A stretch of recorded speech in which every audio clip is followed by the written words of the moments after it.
I've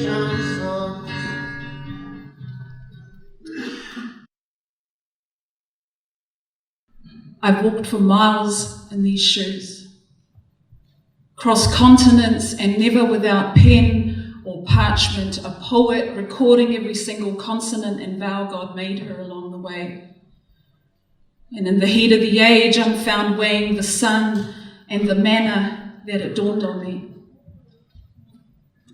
One Sunday morning, one governance ago, I stumbled into a steeple, a slave.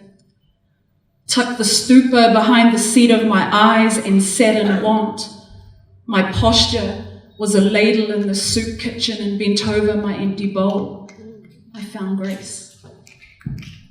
The sound of the choir would put me to sleep this day as I felt one blanketing my body of scarlet stories. His breath weaved fire through my belly, burning away the dross and web, and I woke to a tapestry. Rebirth was in the earth of me, driven snow was at my feet, and I heard the wild wooing me to walk it out. My first trek was through the rainforest of a sisterhood. Trees tall and wise in their leaning stood round and about me, reaching for me and with me.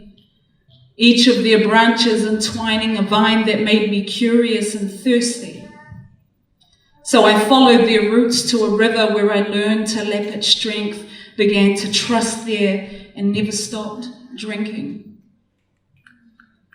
My next trek was to Asia's ant city, carrying sheaves and the Mona Lisa to keep me grounded in the masterpiece and smiling at the unknown. But I stepped into a war zone and was struck by the highways and byways of existence. The highways, broad in a lackluster grey of undefined chaos, the route to status and self. The byways, a narrow litter of peculiar shantytown tents for dwellers, but home to the poor in spirit. I sensed in that moment to raise a totem pole for the byways and leave my mark for a people hungry and never forgotten.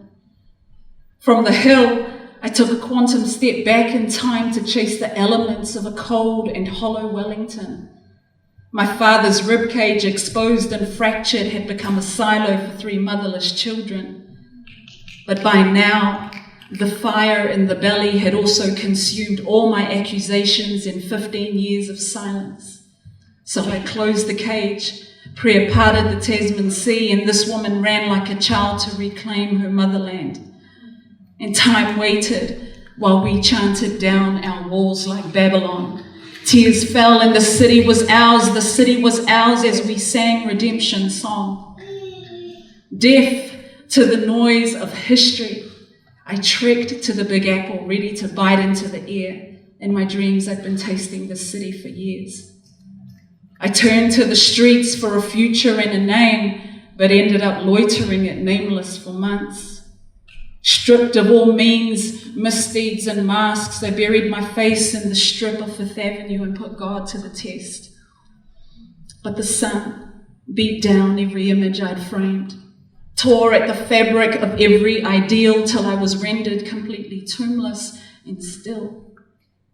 And what I gained from walking the streets was far greater than a name, but a love that corners the mind to set it free.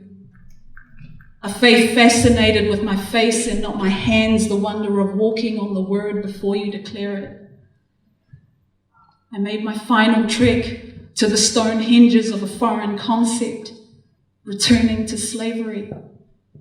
Cut my ears and bargained with the night, surrendered my soul to a battery of doubt, forgetting the bowl, the steeple, the pair of shoes that never wore out, and slept through the loneliest death I'll ever know.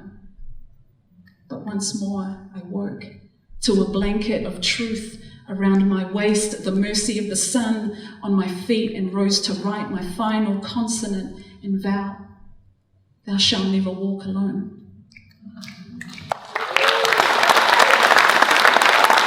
Thank you.